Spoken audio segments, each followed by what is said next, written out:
9:10 here, Big 550 KTRS. Well, we've just had a great conversation off the air, so thank you. See you later. Ridley Pearson, have a good day. It's been terrific. Ridley Pearson, a New York Times best-selling author, lives here in St. Louis. He's done just about everything. Here's the list. Peter and the Starcatchers, The Kingdom Keepers. He's got Dishes. Dozens of crime novels. Bartender. New York Times #1 bestseller. Fix cars. He has his work has produced Tonys for all sorts of people. You have none of them. That's correct. And They're very wise when they hand out Tonys. And this is your what? This is your 250th book? What is It this? is. No, this is 51. 51 books. It's called White Bone, a novel by Ridley Pearson. Good morning, and thanks for joining us. Good morning. You're always welcome here. I love coming here. Now, it's funny. You and your But wife... this is a new here. This is a new here, right? It's really quite amazing. These new studios, for your listeners, look out over all of Missouri. Yeah, it's a pretty good deal. It used to be sort of a dark hole in a little mall. Yes, which I really liked. And I actually liked it a lot. Yeah. No, there's something to be said for sitting in a little cave with a little light. Well, and you saw people walk by with their bags, and I mean, it was kind of fun. It was. You were sort of in your own little world. This is quite different. Yes, now we're doing the TV on 11.2, and we're sitting at a big desk and lights and everything else. You and your wife, I love this story. We tell it every time you're here. You and your wife just opened up a map and said, St. Louis. Throw a dart. Yeah. And St. Louis. My parents had both been from Kansas, and she had gone to boarding school here to the Principia. Okay. And so we came here for a fundraiser and said, oh, we're moving there. And that was how long ago? 15 years. 15 years ago. And we are boosters. I love this. Yeah, place. And you have 2 daughters? 2 daughters, right. Paige and Story. Are they still in high school here? One is in her senior year. The other is at American University. Are they writers too? They are both very good writers, and they would never get near it as a profession. I overheard somebody ask my daughter, just like last week, and she said, oh, I like writing, but I see what it does to my father because I'm in a little closet for 11 hours a day. Being a writer is like being a tortured soul. It's a lonely job. You sit in a room with a typewriter, and you make up whole new worlds. And everybody criticizes you. Because, that's the nature of improving a book is you give it to an editor who tells you what's wrong with it. Yes. And you about 7 different times over a course of a year, and you keep rewriting it. They go, that's great, but, there's a lot wrong with it. Or you spend, 600 hours writing a book, 10,000 hours writing a book, and then somebody reads it, and then 2 words on the internet, they say, lame, next. Right, and you're dead. Yeah. All right, tell us about... That's not the case with White Bone. This is actually the best reviewed book I've had in probably 10 years. I thought it was a story. I thought it was the autobiographical novel of John Carney, White Bone. White Bone takes you all around the globe. White Bone is about elephant poaching. I learned that your and my grandchildren will not see African elephants alive in the wild. And because they're all going after the ivory. Poached, yes. So there were 1.2 million in 1979. There are less than 400,000 now, and we're losing 30,000 a year, 100 a day. I thought that poaching. I thought they'd stopped that at some point. Well, see, that's the problem. People do think they've stopped it, and they have not. And this is all going on in Africa. It's all going on in Africa. They're killing rhinos. They killed 1,000 rhinos last year to poaching. Rhino horn is ground up, and all it is what your fingernails are made out of, keratin. And yet in Southeast Asia, a minister in South Vietnam went on television and said that ground up rhino horn cured his cancer. And now you can sell ground up powdered rhino horn anywhere, and everyone will buy it up. There's an insatiable demand. Even though there's no truth to that. No truth to that, yeah. Wow. That is pretty interesting. And with the rise of the middle class in China, right? And now they've got the Lexus, they've got the vacation home, and the big trophy to have that shows your wealth is an intricately carved African ivory tusk on your mantle.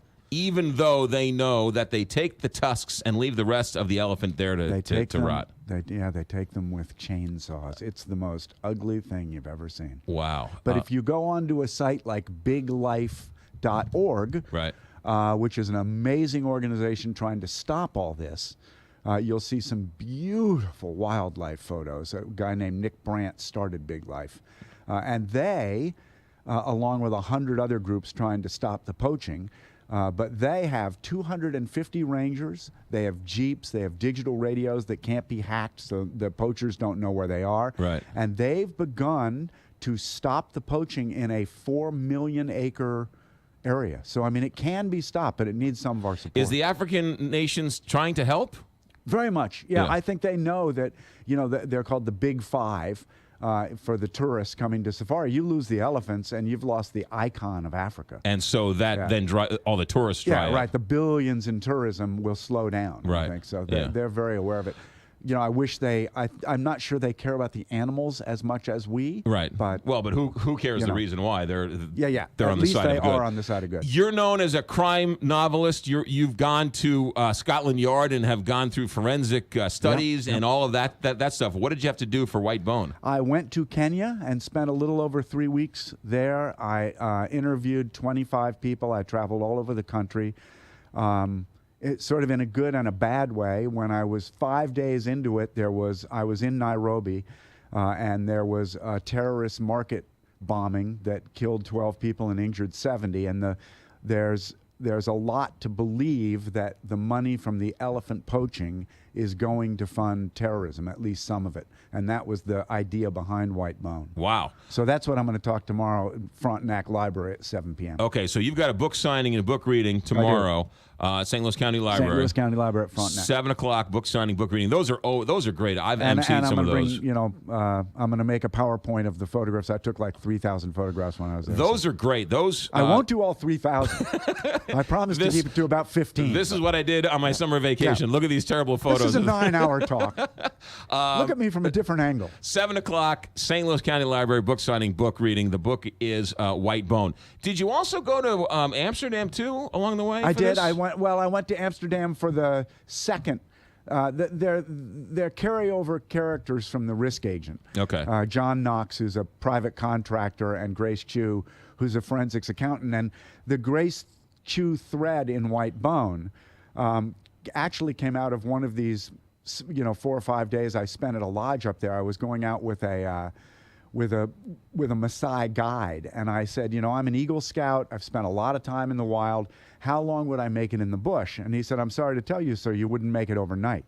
And I said, no, really, I'm an Eagle Scout. Right. He said, you won't make it overnight, because the first thing you would have to do if I dumped you out of this car is get naked and smear yourself with mud and dung, or your human scent will attract jackals and hyena, and you'll be dead by morning.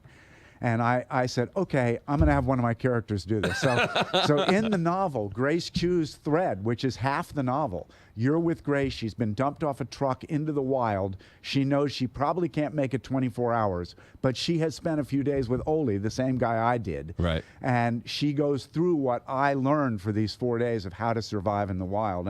And to me, that was one of the most fun parts of the book to write. I know a lot of authors talk about this, but you really go painstakingly efforts to be exact as possible. I do. I mean, I think that if you put fact into fiction, it makes it more believable. Right. And my job is to make the fiction believable. I have a great imagination, but maybe not that great. Right. So, I go out and in crime novels, I talk to cops, and I do all that. With my Kingdom Keepers series, I spend this is real hard work, McGraw, but I spend zillions of hours in Disney World and Disneyland after hours when the parks are shut down. Right. With the people that create the attractions, researching the parks when they're empty. Right. Yeah. And then write the Kingdom Keepers and put the kids into what I went through. Right, yeah. No, but I mean, that's sort of any good author will tell you it's the details. Yeah. That's the texture of the story. It is, and you can't overdo it. I mean, one of the things about younger writers is they do the research and then they just load the story with the research. It's kind of boring, but you can use it to inform yourself. And then I bet I use 7 to 8% of what I actually learn when I'm out there. But then my characters know it, and if I'm asked a question in my internal dialogue, I know the answer. And so it's a recipe, more or less. It's like building a soup or something. It's like building a house. Yeah. There's a little more salt over here, a little more pepper over here. Oh, we need more steak and potatoes over here. In writing, it's like working with clay, and that you're taking something and making it into a sculpture. And the biggest process of writing is like sculpting marble, where you have this big block and you cut it away and leave what's good. Right, yeah. And so it's really a two process. One is building it up, And then I spend a lot. I mean, White Bone was rewritten 9 times, so I spend a lot of times cutting it back away to try to find the good in what I did. We have lots of writers come on the show, only good ones. You, Emily Giffen, my cousin. They all say they're better editors than they are writers. Yeah, well, I think you spend a lot more time editing than writing. The writing is the really fun part, and the editing is what they pay you for. Right, yeah. All right, the book is White Bone. White Bone. Tomorrow night, St. Louis County Library, 7 o'clock, book signing, book reading. Anything else coming down the pike? Any Kingdom Keepers? I have a young reader book, which is the first in a trilogy of how James Moriarty in Sherlock Holmes became James Moriarty, the world's greatest criminal mastermind. Oh, that's a good one. And that comes out the 3rd week of September. Yeah. And it's set in present time. And it's really fun. Wow. I mean, really fun. I like those. I like when you do that. It's called Lock and Key. You did that with Peter Pan too, right? right? Yes, with Dave Barry. Yeah. So that's neat how you sort of take the kind story. Of a prequel. And sort of. I like that. And for me, instead of writing a hero arc, I get to write the arc of a really decent kid who becomes the world's greatest criminal mastermind. It's kind of inverted, so it's really fun. Movies or plays or musicals we should be knowing about. The play, Peter and the Starcatcher, was the 2nd most produced play in the U.S. last year. It's going to be the most produced play in the U.S. this year. Nice. It won 5 Tonys. It's all over the place. When's it coming to St. Louis? Well, it's been at the Peabody and sold out and did really well. It's been at the Rep, sold out and did really well. And now I think it's in high schools and colleges. So, So we talked to Isaacson, get it at the Muni. Yeah. All right, good. Ridley Pearson, you're always welcome here. Charity events, anything charity events you want to plug? Well, I'm on the Variety Kids Board. Okay. And we have, in October, we have Beauty and the Beast coming to the Two Hill. All right. Variety supplies wheelchairs and programs for special needs kids. It's probably the biggest, best program of its kind in the country. Yeah, it's really It very gets sweet. 5 stars when it's rated by the nonprofit organizations because we give 90+% to where it should go. Right. It's just a fabulous organization. And then you're in a great band with Stephen King and all these others called Rock Bottom Remainders. When are they going to air here on the Big 550 KTRS? Well, I don't know. We may play a 25th anniversary in Chicago in June. Boo, we are the worst band you've ever heard, McGraw. But we have a lot of fun. Yes, they do. Ridley Pearson, you're always welcome here. White Bone is the book. Bookstores everywhere. Amazon.com, BarnesandNoble.com. And then tomorrow night, book signing, book reading, Left Bank, or I should say St. Louis County Library, right there on Lindbergh. Go Cards. And Clayton Road, 7 o'clock. Always a pleasure. Thanks for coming in. Thanks. Ridley Pearson, 922, Big 550,